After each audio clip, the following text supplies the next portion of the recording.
آپ نے جو ٹیکس سلیب بڑھائی ہے وہ تو تمام پاکستان کے تمام ملازمین کے لیے ہے جو کہ سرکاری نہیں ہے. اب جو پرائیویٹ چیپٹر میں کام کرتا ہے, کسی غیر سرکاری کمپنی میں کام کرتا ہے, اس کی تنخواہ تو اس کی کمپنی نہیں بڑھائے گی. وجہ کیونکہ پاکستان میں جو انکم ہے وہ تو نہیں بڑھ رہی. تو کمپنیز اور فیکٹریز اگر پیسے نہیں بڑھائیں گی تو انہوں نے تو اپنے لوگوں کی تنخواہیں نہیں بڑھانی. سو وہاں اس کی تنخواہ بھی نہیں بڑھی اور آپ کا ٹیکس سلیب بڑھ گیا, وہ بھی برباد ہو گیا. سو ایک تو میرا یہ تھا کہ انہوں نے جو یہ ظلم کیا ٹیکس بڑھا کے, یہ پاکستان کی عوام کے اوپر بہت بڑا ہتھوڑا مارا. دوسرا سر جب بھی بجٹ پیش کیا جاتا ہے ایک ویژن دیا جاتا ہے اکنامکس کا کہ جی ہم پاکستان کو کدھر لے کے جانا چاہ رہے ہیں. ابھی پورا کا پورا ایک کانوائے جناب پاکستان مسلم نون کا اور گورنمنٹ کا چائنا گیا ہوا تھا. بڑے بڑے لوگ بھی گئے ہوئے تو سوٹ پہن کے ہمیں فوٹو دکھائی کہ بس سارے ون پیج پہ اکٹھے چلتے نظر آ رہے تھے. حیران ہوں سر, یہ وہاں پہ چائنا میں ایک شہر کے ڈپٹی میئر سے مل کے آئے ہیں جس شہر کی ویلیو پاکستان میں وہی ہے جو ایک ملتان کی ویلیو ہے, وہاں چائنا کا ملتان کے ڈپٹی میئر سے مل کے واپس آ گئے. بھئی آپ نے جا کے ان سے سیکھنا ہے تو ان کے ویژن سے سیکھیں, ان کے اسپیشل اکنامک زون سے سیکھیں. یہاں پہ 9 اسپیشل اکنامک زونز ہیں.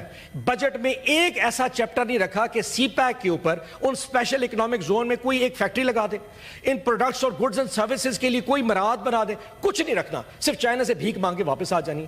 کوئی ویژن ان کے پاس نہیں تھا. حیرانی کی بات یہ ہے, ہمیں کہتے ہیں ہم پی آئی اے بیچ رہے ہیں, ریلوے بیچ رہے ہیں, اسٹیل مل بیچ رہے ہیں. وجہ کیا ہے؟ اس کی وجہ بھی ہے سر, قانون یہ ہے کہ پہلے ایک آرگنائزیشن کو بنایا جاتا ہے, پھر اس میں بھرتیاں کی جاتی ہیں. پی آئی اے میں پاکستان پیپلز پارٹی نے دبا کے بھرتیاں کی ہیں, ساری سیاسی بھرتیاں. ایم این اے تیرے 100 ملازم, فلانے ایم پی تجھے 50 بندے مل جائیں گے. اتنی بھرتیاں کر کے اس پورے کے پورے محکمے کو خراب کر دیتے ہیں. جب وہ محکمہ بگڑ جاتا ہے کہتے ہیں جس کو بیچ دے. یہ اسٹیٹ اونڈ انٹرپرائزز جو ہے نا, یہ پاکستان پہ بوجھ ہے, اب ان کو بیچ دیا جائے. او حضور, اپنی صلاحیت پیدا کریں. آپ پی آئی اے, ریلوے, اسٹیل مل جیسے محکمے چلا کے دکھائیں. اسی لیے آپ حکومت میں بیٹھے ہیں. اگر جائیدادیں بیچ کے آپ نے پاکستان چلانا ہے تو پھر پارلیمنٹ بھی بیچ دیجئے. آپ اس کو بھی آؤٹ سورس کر دیں. آپ اسلام آباد کا ایئرپورٹ آؤٹ سورس کر دیں, اسے بھی آؤٹ سورس کر دیں, کسی اور کو دے دیں, وہ اس سے بہتر چلائیں گے. ہم نہیں چلا پا رہے. جس طرح آپ سے حکومت نہیں چل رہی, یہ پارلیمان بھی نہیں چل رہا. میں خالی کرسیوں کو بیٹھ کے ریکمنڈیشن دے رہا ہوں جہاں ایک منسٹر ایم این اے یہاں نہیں بیٹھا میری بات سننے کے لیے. یہ پارلیمان, یہ تقریریں سب فضول ہے حضور. یہ صرف ایک ڈرامے بازی عوام کو دکھانے کے لیے. ہم بھی ڈرامے بازی کر رہے ہیں ان کو بتانے کے لیے کہ ہم تمہاری جنگ لڑ رہے ہیں. حقیقت میں میری تقریر کوئی بھی نہیں سن رہا. کسی کے اوپر کان کے اوپر جو نہیں رہی کہ ہم یہاں بیٹھ کے کیا بات کرتے ہیں. یہ پارلیمان بھی فضول چل رہے ہیں. ہمیں ایشو کی بتایا گیا کہ جناب فائنانس منسٹر صاحب بہت پڑھے لکھے ہیں. سر ہوں گے پڑھے, اچھی انگریزی بولتے ہیں, سوٹ بھی بہت اچھا بولتے ہیں, لیکن کیا وہ یہ بتائیں گے کہ آج سے تقریباً 4 مہینے پہلے ان کے پاس اپنی شہریت کون سی تھی؟ ہمارے تو پاسپورٹ کینسل کر دیتے ہیں نا جی, کہ جی پاسپورٹ کینسل ہے. آپ سارے کے سارے, کیونکہ جو لوگ جا کے اسائلم سیکر انگلینڈ, امریکہ, آسٹریلیا جا رہے ہیں, ان کے پاسپورٹ کینسل کر دو. یہ دوسری شہریت نہیں رکھ سکتے. صاحب بہادر خود ہالینڈ سے واپس آئے ہیں, ان کے پاس دوہری شہریت ہالینڈ کی تھی. مارچ میں انہوں نے ہالینڈ کی شہریت چھوڑی ہے اور پاکستان کے وزیر خزانہ بن چکے. بھئی ہالینڈ کے شخص کو کیا پتا کہ کاموکی میں کیا مسئلہ ہے, اس کو کیا پتا راجن پور کی تحصیل جامپور میں کیا مسئلہ چل رہا ہے. وہ بیٹھ کے اسلام آباد ٹھنڈے آفس میں ایک سوٹ پہن کے آتا ہے, میں نے بہت سٹرکچرل ریفارمز کر دی ہیں. تمہیں کیا پتا ہالینڈ کی تکلیفیں اپنے برداشت کرو گے یا ہمارے یہاں پاکستان کی تکلیفیں تو بتائیں. امپورٹڈ ایک فائنانس منسٹر ہم پہ نافذ کر دیا جس کو پتا کک نہیں ہے, اور ملا ان کو بھی جہیز میں. جب یہ سارے اکیلے ملتے ہیں مجھے بھی کہتے ہیں یہ پتہ نہیں کیا ظالم 2 چیزیں میں تحفے میں دے دی ہیں, ایک وزیر داخلہ, ایک وزیر خزانہ. لیکن حضور اب برداشت کیجئے گا. اگلا سر, ہمیں کہتے ہیں جی 3.5% کا گروتھ. بھئی ہمارے دور میں 6% پہ, باقی کامران صاحب آپ کے لیے, ہمارے دور میں 6% کا گروتھ تھا جب حکومت چلا رہے تھے, جب آپ ریجیم چینج لے کے آئے. آج 3.5% کے اوپر ساری کی ساری گورنمنٹ بڑے تبلے بجا رہی ہے جی بڑی گروتھ ہوگی. 3.5% تو شاید اس ٹائم مالدیپ اتنا سا جزیرہ ہے, اس کی گروتھ بھی اس سے زیادہ ہوگی جس کے پاس ٹورزم کے علاوہ کچھ نہیں ہے.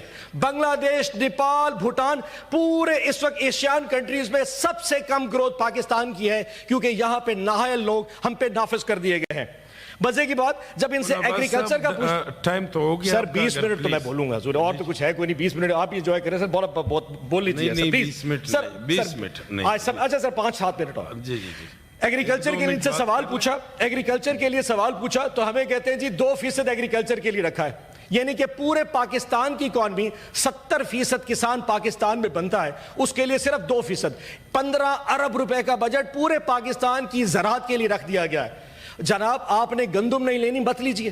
آپ 4000 پہ گندم نہیں لے سکتے, آپ پاس اہلیت نہیں ہے.